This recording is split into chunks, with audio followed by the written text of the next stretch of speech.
सदियों पुरानी बात है। उज्जैन की पवित्र नगरी, जहां न्याय और साहस के प्रतीक सम्राट विक्रमादित्य का शासन था।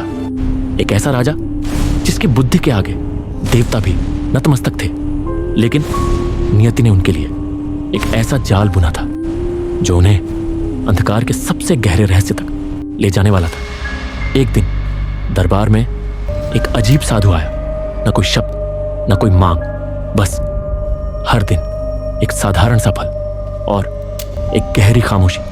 दिन बीतते गए और उस खामोशी में एक रहस्य पनपने लगा। आखिरकार संदेह ने राजा को मजबूर कर दिया।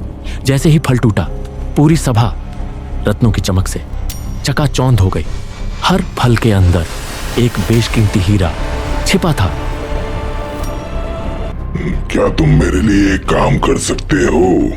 मैं तुम्हारे साम्राज्य की सुख शांति के लिए एक हवन करना चाहता हूँ, पर उस हवन के लिए एक बेताल की जरूरत है। इसी कब्रिस्तान के दक्षिण छोर पे एक पीपल के पेड़ में एक बेताल लटका होगा।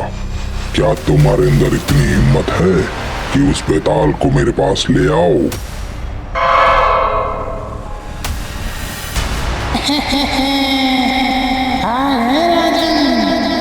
तो सुनो, रास्ता बहुत लंबा है।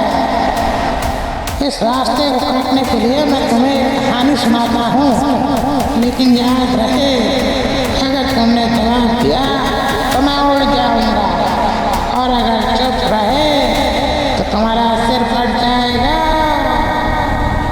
तो कहानी शुरू करें। राजा, पहली कहानी सुनो।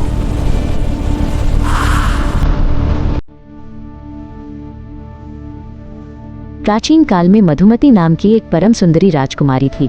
उसकी सुंदरता की चर्चा दूर दूर तक थी। 3 राजकुमार सोमेश, वरुण और श्रीधर उससे विवाह करने के इच्छुक थे। वे तीनों ही योग्य और वीर थे और राजकुमारी के प्रति उनका प्रेम निश्चल था। राजकुमारी उनके समर्पण को देखकर असमंजस में थी, परंतु भाग्य को कुछ और ही मंजूर था। विवाह से पूर्व ही एक भयानक बीमारी के कारण राजकुमारी मधुमती की मृत्यु हो गई। चारों ओर शोक की लहर दौड़ गई। वरुण और श्रीधर इस वियोग को सहन नहीं कर पा रहे थे और उनके चेहरे दुख से काले पड़ गए थे। महल के गलियारे उनकी सिसकियों से गूंज रहे थे। राजकुमारी का अंतिम संस्कार श्मशान में किया गया।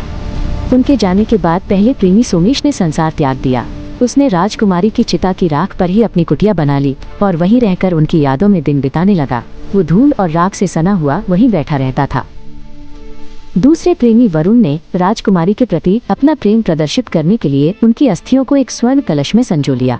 वो उस कलश को लेकर देश देशांतर की यात्रा पर निकल पड़ा ताकि वो उनकी पवित्र भस्म को दुनिया के सभी तीर्थों और पवित्र नदियों में विसर्जित कर सके। तीसरा प्रेमी श्रीधर तंत्र मंत्र की खोज में निकल पड़ा। उसने वनों और पर्वतों की खाक छानी और अंततः एक सिद्ध महात्मा की शरण में पहुंचा। वहां उसने वर्षों की कठिन तपस्या की और मृत शरीर में प्राण फूंकने वाली गुप्त विद्या संजीवनी विद्या को सिद्ध कर लिया। वर्षों बाद श्रीधर वापस उसी श्मशान पहुंचा जहां सोमेश रहता था। वरुण भी वहां अस्थि कलश लेकर पहुंच गया। श्रीधर ने मंत्रों का उच्चारण किया और पवित्र जल छिड़का। चमत्कार हुआ। कलश की राख से राजकुमारी मधुमती जीवित होकर उठ बैठी। वो पहले से भी अधिक तेजस्वी लग रही थी। अब समस्या खड़ी हो गई। तीनों प्रेमी राजकुमारी से विवाह करना चाहते थे। श्रीधर ने कहा कि उसने जीवन दिया है, इसलिए वह पति है। सोमेश ने कहा कि वह उनके अवशेषों के साथ रहा और वरुण ने कहा कि उसने उनकी अस्थियों की रक्षा की। वेताल ने पूछा, बताओ राजन, राजकुमारी का पति कौन होना चाहिए? बेताल, सुनो। जिसने उसे जीवन दिया वह उसका पिता हुआ। जिसने उसकी अस्थियां संभाली वह उसके पुत्र के समान है। लेकिन जिसने उससे भयानक शमशान में भी उसका साथ नहीं छोड़ा और उसकी चिता की रक्षा की, वही उसका सच्चा पति है। क्योंकि पति वही है जो हर परिस्थिति में ढाल बनकर खड़ा रहे। तुम्हारा तर्क बेमिसाल है, लेकिन तुमने बोल दिया। अब मैं उड़ चला।